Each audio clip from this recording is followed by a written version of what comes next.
I hope you have tried it on your own first. If not, then pause the video and try it on your own. RAM marks the price of chair 60% above the cost price. इसका मतलब cost price अगर 100 है तो mark price 160 है. And gives a discount of X%. In this process he gain some percent profit. If he gives a discount of 2x%, then मतलब double than the previous, then his percentage profit will be this thing. Which of the following values can fill in the same order?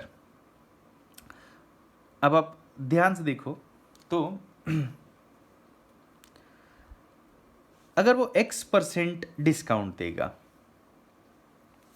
तो 100 का discount हमेशा mark price का percentage होता है, तो वो x% of 160 मतलब x बाय 100 इंटू 160 या फिर 1.6x का वो डिस्काउंट देगा. मार्क प्राइस उसने 160 रखा था, तो फर्स्ट केस में वो सेलिंग जो कर रहा है वो 160 माइनस 1.6x पे कर रहा है. इस और सेकेंड केस में वो 2x% मतलब डबल डिस्काउंट दे रहा था, तो सेकेंड केस में वो जो सेलिंग कर रहा है वो 160 माइनस 3.2x पे कर रहा है क्योंकि डबल डिस्काउंट है. तो वो बोल रहा है कि फर्स्ट केस में जो गेन परसेंटेज था और सेकेंड केस में जो गेन परसेंटेज है उनकी वैल्यूज आपको क्वेश्चन मार्क में पूछी हैं. अब फर्स्ट केस हो या सेकेंड केस हो, कॉस्ट प्राइस तो 160 ही है. तो वाई इज प्रॉफिट चेंजिंग? तो profit is changing because of change in the selling price. तो अब आप ध्यान से देखोगे तो प्रॉफिट जो फर्स्ट केस में हो रहा है, profit is basically selling price minus cost price. तो this selling price minus cost price will be the profit in the first case. तो profit in the first case जो हो रहा है वो 160 माइनस 1.6x माइनस 100 होगा. सो 160 माइनस 100 इज 60 माइनस 1.6x होगा. And in the second case it will be 60 minus 3.2x.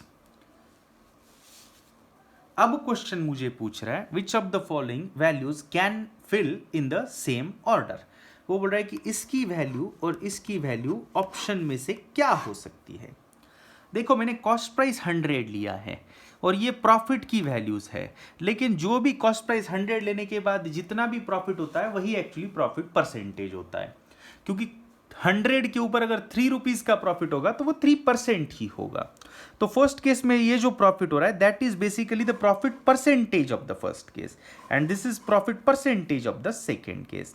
अब इनकी वैल्यूज क्या हो सकती है ये आपको पूछा है. पहला बोल रहा है 30 एंड 20. तो आप देखो 60 माइनस 1.6x अगर 30 होगा, पहले तो ये हो सकता है क्या देखते हैं. तो उसके लिए आपको 1.6x की वैल्यू 30 लेनी पड़ेगी. इसका मतलब x की वैल्यू 300/16 लेनी पड़ेगी. तो वो आएगा x की वैल्यू 300/16, 16 1 16, 14 140, 16 7 8 128, 12.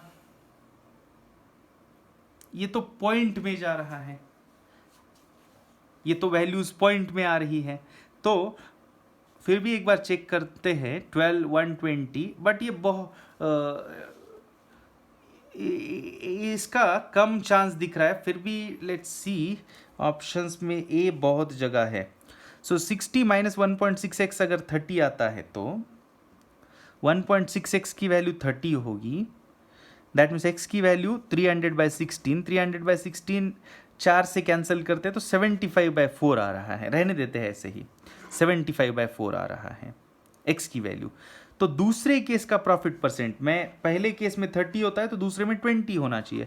तो 60 माइनस 3.2x की वैल्यू 20 आनी चाहिए. x 75/4 है तो 60 माइनस 3.2 इंटू 75/4 देखोगे तो 4 से आ रहा है ये 0.8. 75 इंटू 0.8 देखोगे तो 7.5 इंटू 8 विल बी 60 माइनस 60. ये तो 0 हो रहा है. तो फर्स्ट ऑप्शन ए तो गलत है. अगर ए गलत है तो ये गलत हो गया, ये गलत हो गया, ये गलत हो गया।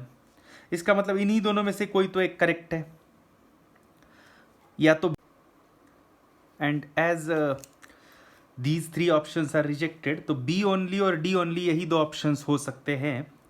अब उसमें भी देखोगे तो ऑप्शन बी बोल रहा है 2040। अब 2040 तो बिल्कुल नहीं हो सकता, बिकॉज 60 माइनस 1.6x है और ये 60 माइनस 3.2x है। तो सेकेंड केस का आंसर जो है वो तो ज़्यादा सब्ट्रैक्ट हो रहा है, तो सेकेंड वैल्यू तो फर्स्ट से छोटी होनी चाहिए।